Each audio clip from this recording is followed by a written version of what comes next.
Tous les ans, Sevel réunit tous les agents, tout le personnel administratif, donc l'ensemble des salariés de l'agence sont représentés et sont présents pour présenter l'année qui s'est écoulée, les grandes lignes, les faits marquants et donner l'orientation de l'année qui va s'écouler devant nous, enfin qui va arriver devant nous. On fait le choix aussi d'aborder un thème plus spécifique et cette année, Sevel a choisi d'aborder le sexisme dans le monde du travail. L'objectif chez Sevel, c'est que on soit dans la bienveillance, dans l'accompagnement et donc dans un côté plutôt serein. Donc il n'est pas question de mettre les gens mal à l'aise. Donc c'était important de sensibiliser l'ensemble des personnes de Sevel, Brest et Plouzané à ce sujet. On l'a vu, on a des gens qui, et c'est ce qu'on souhaite, qui peuvent intervenir, prendre la parole, poser des questions.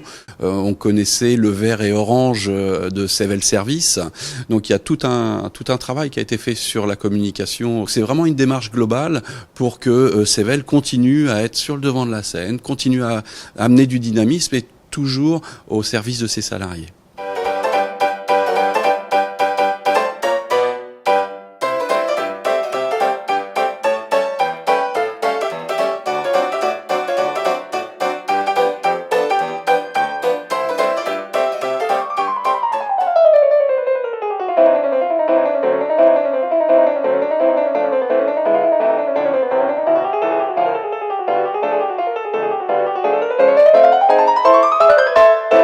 Ça a concerné le collège Saint-François de l'Esnevin. Il y a 200 élèves qui sont venus sur deux demi-journées. C'était une volonté de tout le monde, à la fois du collège, de la direction et des travailleurs de présenter les métiers. Ça avait plusieurs objectifs. D'abord, c'était faire connaître aux collégiens les services de l'ESAT, ce que l'on propose aux personnes en situation de handicap, de sensibiliser les collégiens au handicap et de faire connaître les différents métiers que l'on propose à l'ESAT.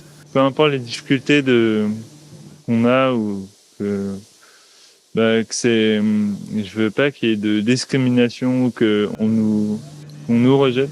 Ensemble, qu'on soit pas comme on est ESAT, qu'on soit pas un peu séparés des autres. On voit que l'ESAT, c'est pas du tout connu comme structure. C'est aussi des personnes, les collégiens, qui seront dans le milieu du travail dans quelques années. Et donc forcément, ils auront vu des personnes en situation de handicap, ils auront vu que ce sont des personnes comme tout le monde, qui ont des compétences, qui ont un emploi à l'ESAT et qui demain pourront avoir un emploi dans le milieu ordinaire. Donc cette visite, ça permet ça surtout.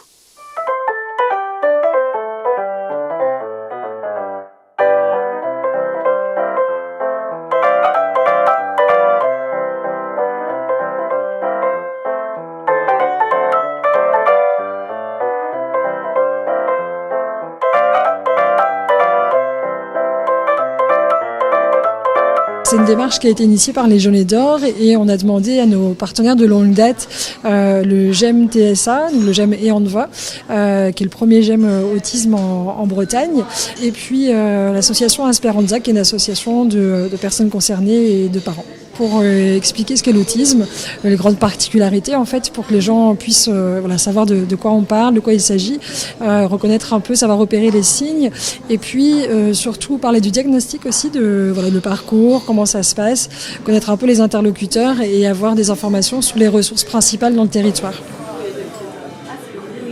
Alors aujourd'hui, on se retrouve à la PAM pour vous présenter en tout cas l'exposition qu'on a mis en place pour mettre en avant toutes les personnes qu'on accompagne et qui dépendent des services comme le Centre Ressources Autisme ou le groupe d'entraide mutuelle, les SAVS et les SAMSA. Dans le cadre de cette journée, on souhaitait pouvoir mettre en avant leur création et leur talent artistique. On a des illustrations de BD, des créations artistiques comme des bijoux. On a tous notre talent artistique, si j'ai envie de dire. Mais voilà, on essaye de créer une unité collective à travers nos œuvres.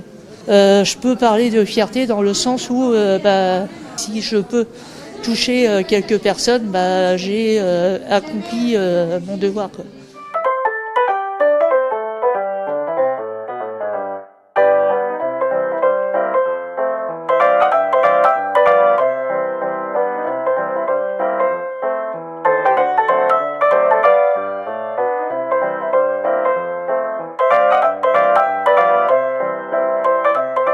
C'est un groupe fort parce que ils sont interdépendants de par déjà une troupe de théâtre. On a chacun à son rôle, chacun à sa place. Et si on en enlève un dans la pièce, ça s'écroule. En fait, il faut le remplacer. Donc je pense qu'ils trouvent déjà ça. Ils trouvent une place. Et puis la joie d'être ensemble et la joie de jouer à être, quoi, comme la base, quoi. Ouais. Et on les voit au salut, ils sont hyper heureux et fiers aussi. Enfin, une fierté de se produire dans les gens, quoi. C'est porteur de sens et le médico-social ne peut pas être que de l'accompagnement, à la douche, à la toilette, avec ça. Enfin, c'est plus large que ça. Donc je me dis, nous on peut proposer ça. On est au Jeunet d'Or aussi, on peut proposer ça. Il y a aussi de la danse. Donc la danse, c'est un groupe de 5 danseurs qui vont tous les 15 jours faire danser avec Sarah Perrieux, qui est une chorégraphe, qui a son association Diemact. Et ils nous ont présenté ce soir un travail sur le thème de l'eau, qui était très beau.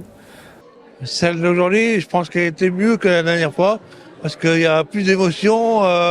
Le fait qu'on a vécu le confinement il y a 4 ans, et ça reflète un peu l'histoire de cette scène aujourd'hui.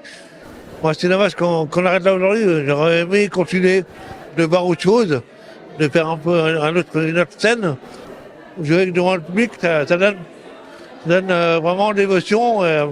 Ça m'a permis de découvrir autre chose et aussi de me lancer dans ce théâtre.